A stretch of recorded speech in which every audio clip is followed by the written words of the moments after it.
In today's General Hospital, Alexis is dumbfounded that Nina is upset with her precious gossip slinger DeWitt. She tells Nina to admit she hired DeWitt to piss her off. Everything was fine before you got here, Alexis says, but Nina counters that there's been a rise in readers since she hired a gossip columnist.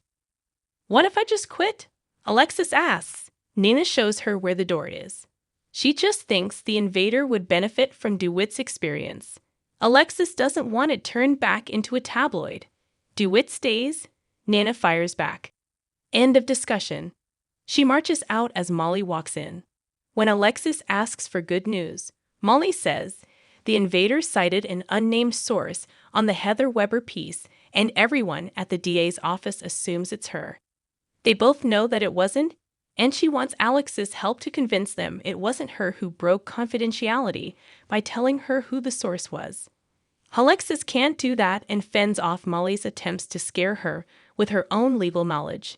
She smiles and asks if Molly would like to lock me up until I crack.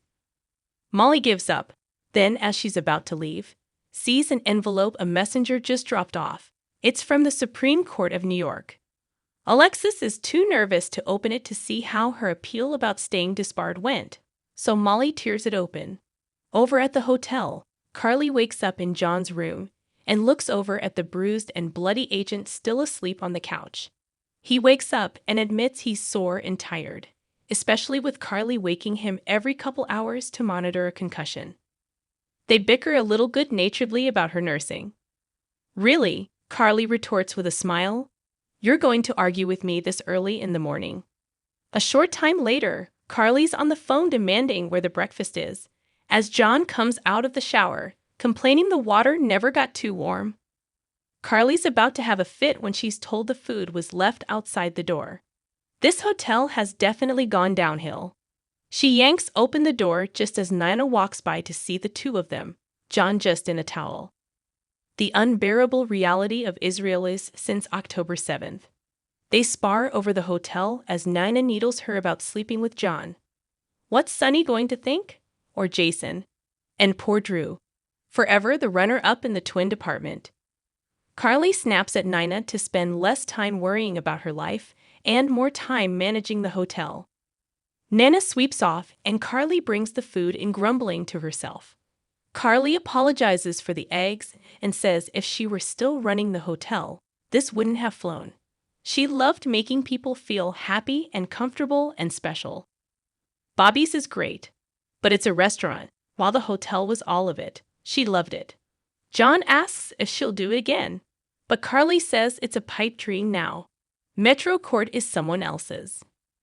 Meanwhile, Brooke Lynn is pacing back and forth at home, worrying about the wedding and ruining Lila's dress, as Lois tries calming her down. They won't ruin it, she says, and if Brooke Lynn doesn't like it, they'll fix it. There is nothing more important than your happiness on your wedding day. Just then, the alterations are done, and the dress is unveiled for Brooke Lynn to see, but not us. She tries it on off-screen, and the two re-enter to marvel at how perfect the wedding dress is. You get to have a piece of Lila while still being who you are. Lois is so happy for Brooke Lynn and Chase and everyone. But when Lois comes in her own muted dress and white jacket, Brooke Lynn is speechless. You hate it. No, it's fine. It's just not really Lois style. Lois says she didn't want to dress like she was going out clubbing, and was thinking maybe just clear nails. She wants to be understated, but Brooke Lynn tells her to dress what makes her feel like you. A relieved Lois goes back to Sandrine, but just then Chase comes in. He commissioned a honeymoon dress, which we do see. Brooke Lynn loves it, but asks if the long sleeves would be too warm for Palm Beach. We're not going to Palm Beach. He wants her to remember the trip for the rest of their life. She deserves everything. So they're going to Florence. No, you're kidding. Italy? Happy doesn't even begin to cover it. An astounded Drew, meanwhile, greets Curtis as he walks into his office. Walking this soon after surgery, that's next level. Just as Curtis wonders what he's doing there, Michael walks in and Curtis admits it's nice to know it wasn't Jason who put him in the wheelchair. After some pleasantries, Curtis asks again why they're there. Drew's been doing research and the wellness and fitness space is booming. Michael read the report too. Sure, it's a good time for Aurora to diversify. It makes sense to get into an expanding market. That's where Curtis comes in, Drew says. They need someone in the fitness industry to spearhead the initiative, like Curtis.